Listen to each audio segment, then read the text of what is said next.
أنا عندي سؤال. هي ليه فكرة الأرقام 1 2 3 مليار؟ ليه أصلا الأرقام في حياتنا؟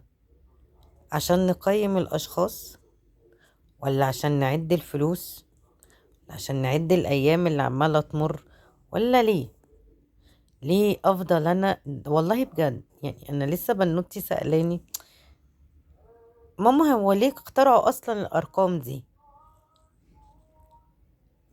اشمعنى يعني ليه افضل اقول ده رقم 1 وده رقم 2 وده رقم ما كنا عايشين في الحياة هبولي كده، حلوة جميلة لذيذة.